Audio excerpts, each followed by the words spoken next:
Leatherwood honey, it comes from a tree with a common name, leatherwood.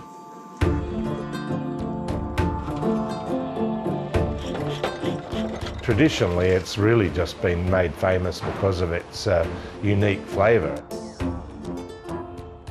Beekeeper Julian Wolfhagen has been making honey for 4 decades, but rarely has he had a product so profitable. It's looking around $12 per kilo. 5 years ago, it would have been around $5, $6, so it's double, it's effectively double. The leatherwood tree gives his honey a distinctive flavour, which is making it an increasingly popular export. Leatherwood's more of a specific gourmet type honey. You know, we have top chefs in America and Canada and Europe that promote it.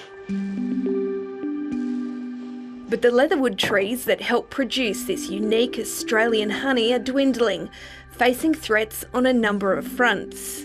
Probably the most dramatic reduction in the last 5 years has been forest fires.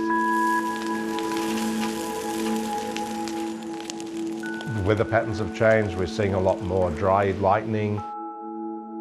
The leatherwood industry is getting hammered by climate change.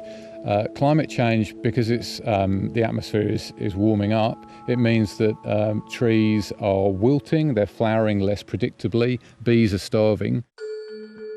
Beekeepers estimate the proportion of leatherwood trees in Tasmania has dropped 80% since the 1960s because of drought, fire and logging.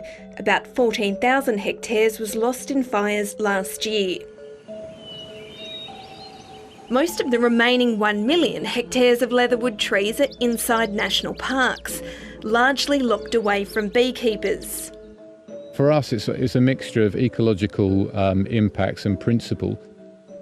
There is a push to allow beekeepers into Tasmania's pristine World Heritage areas, but green groups aren't supportive.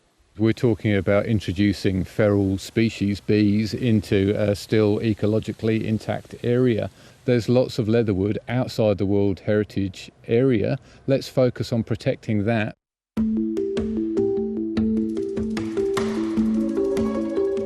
Bees in this district have got the best view in the country for sure.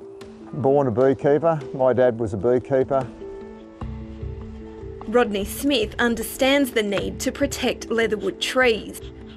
The leatherwood resource is pretty much the biggest part of our honey industry in the state. The beekeeper leases a section of forest from the state government for his bees. Under the terms of his lease, areas with high proportions of leatherwood are supposed to be off limits for loggers. But he says earlier this year, when contractors discovered more than they expected in one section, they kept logging anyway. In the agreement, the leatherwood was to be protected based on density. Once they opened the coop up, you could actually see the density of leatherwood that was in there. And during the process of logging, we tried to have it stopped, but unfortunately we were unsuccessful, and that was the thing that was disappointing. They chose not to stop. Sustainable Timber Tasmania is the state government organisation that logs in native forests. It says its contractors didn't break the rules in Rodney Smith's case. Our plan has complied with the guideline. It says after they realised how many leatherwood trees were in the area, loggers left 2/3 of the site untouched.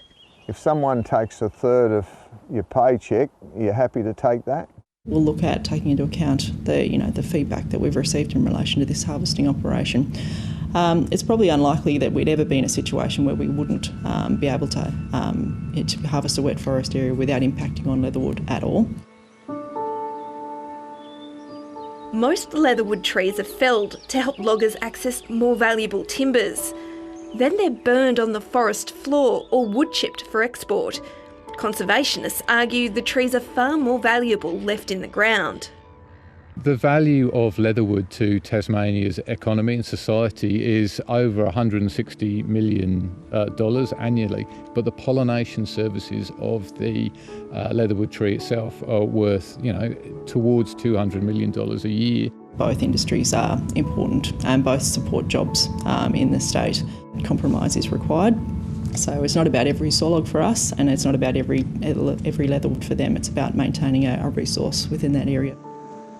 Rodney Smith says the honey industry can't afford to lose more leatherwood trees. The leatherwood industry and the survival of the leatherwood is pretty much the future of the bee industry, and it has been for a long time. They need to make changes and make them now.